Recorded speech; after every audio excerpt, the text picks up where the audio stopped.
Raimundo Capchi. Raimundo, por un lado, por supuesto, las manifestaciones, Quería las marchas. concluir con algo de la pregunta anterior.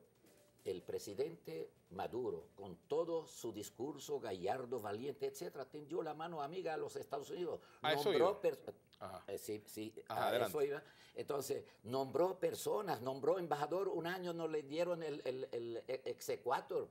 Entonces, tenemos vivo interés en normalizar nuestras relaciones, pero dentro de un ámbito de respeto mutuo, de ganar en nuestro intercambio. ¿Cómo podemos tener nosotros problemas con un país que le mandamos el 40% de nuestra producción petrolera? Nuestra riqueza más importante en lo económico y lo comercial. 50.000 millones de dólares el intercambio. Ahora con el chavismo, el chavismo de Chávez y el chavismo de Maduro, tenemos 50.000 millones de dólares el intercambio comercial. ¿Cómo se puede considerar a este país como inusual y extraordinario enemigo de los Estados Unidos y de su política exterior? No entiendo.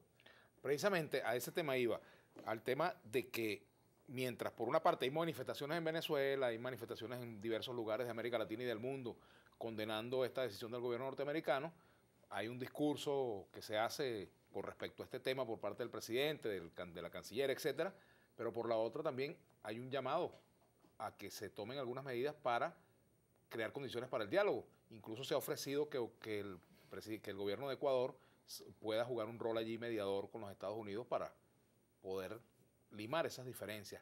¿Cuán reales son las perspectivas de que un diálogo con los Estados Unidos pueda ayudar a limar algunas de esas diferencias, al menos a bajar la tensión y a que ambos países entren en una situación de, si no de normalización absoluta de las relaciones, al menos de disminución de la retórica y de la posible conflictividad concreta?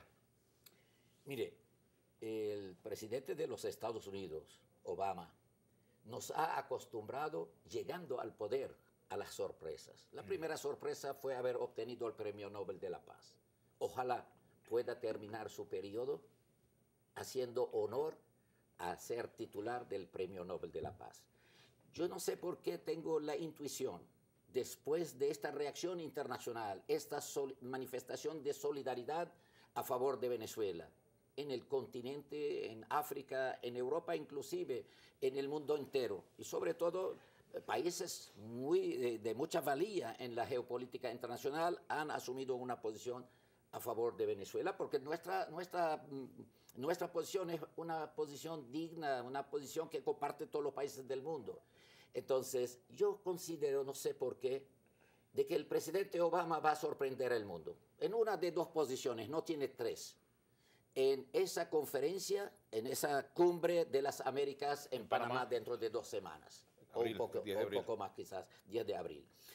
¿Por qué digo que una de dos posiciones no tiene una tercera? O una posición donde, señores, ya yo entendí a su América, y cuando yo me paré para decir nos equivocamos 50 años frente a Cuba, no quiero reeditar con Venezuela un error que yo mismo describí como un error nefasto que duró 50 años. Entonces, yo quiero tener con ustedes una sociedad nueva de ganar, de respeto mutuo. Ustedes y nosotros no podemos separarnos. La historia, la geografía nos ha unido y no podemos separarnos. O puede decir lo otro. Seguir con su error descrito por él frente a Cuba, entonces reeditarlo frente a Venezuela. Y cuán craso error, hermano. Cuán craso error. La historia nos ha enseñado. Hubo la Primera Guerra Mundial y se fueron 2, 3 imperios a la cesta de la historia, que me perdonan sus pueblos. El otomano, el austrohúngaro y el japonés. Perdón, el japonés. No el japonés. No. El otomano, el austrohúngaro, etcétera. Ok, se me fue ahora, se lo debo a los usuarios de este extraordinario programa. Entonces, la Segunda Guerra Mundial también acabó con los imperios de ingleses y de franceses, ¿ok?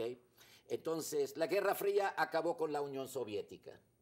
El mundo unipolar anunció el fin de la hegemonía de los Estados Unidos, porque durante 20 largos años han sido el país omnipotente, no su voluntad. Sus caprichos eran leyes para el mundo entero. Hoy en día tenemos otro mundo. Yo me acuerdo muy bien acompañando al gigante como un honor para mí que no merecía. Yo no tenía, como bien sabes, nunca tuve cargo ni sueldo ni nada, pues lo hice con el mayor gusto con el gigante. Entonces me acuerdo que cuando hablaba del mundo posible, del mundo multipolar, multicéntrico, etcétera, la gente lo miraba. Pero ese está loco, ¿qué está diciendo? ¿Y por qué lo decían? Porque grandes y pequeños en el mundo le decían, ¿cómo no, señor estadounidense?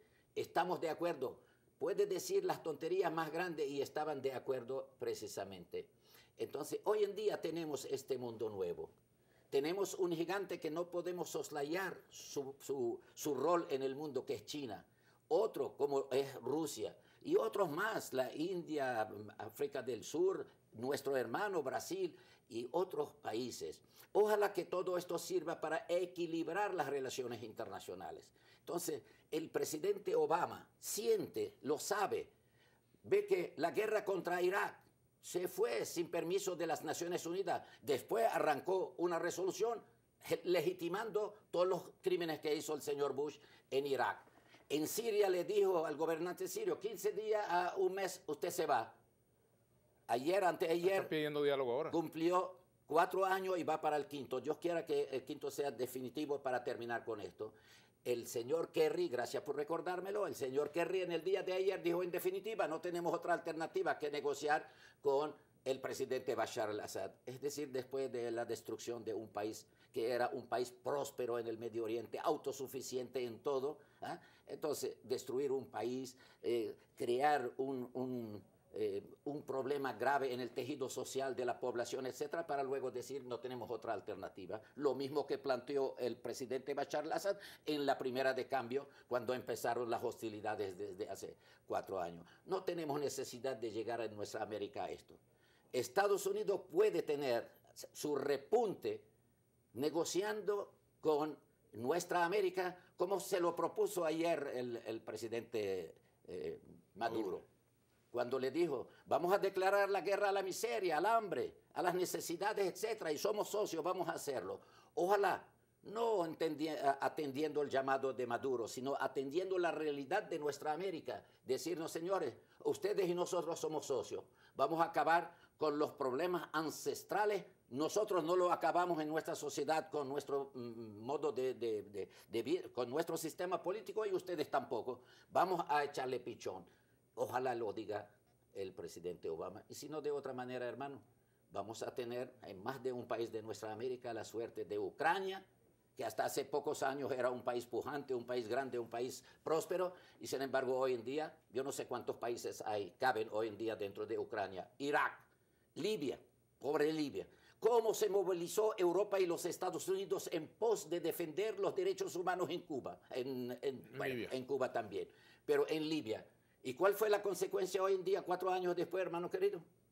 Entonces, Libia ya no es Libia, es 50 Libia. Cada caudillo que ha recibido dólares y armas de Occidente y de países árabes, hoy en día se alzó con un pedazo de terreno, y yo soy aquí el nuevo feudal que Europa conoció hace varios siglos atrás. A mí me gustaría que luego de la pausa continuáramos hablando un poco sobre Venezuela, Estados Unidos, pero también quiero que dejemos un espacio para hablar de lo que está pasando en el Medio Oriente. Hablemos un poco del ISIS, del Estado Islámico también, que es un tema... Y de las elecciones en Israel. Y por supuesto las elecciones que ganó Netanyahu.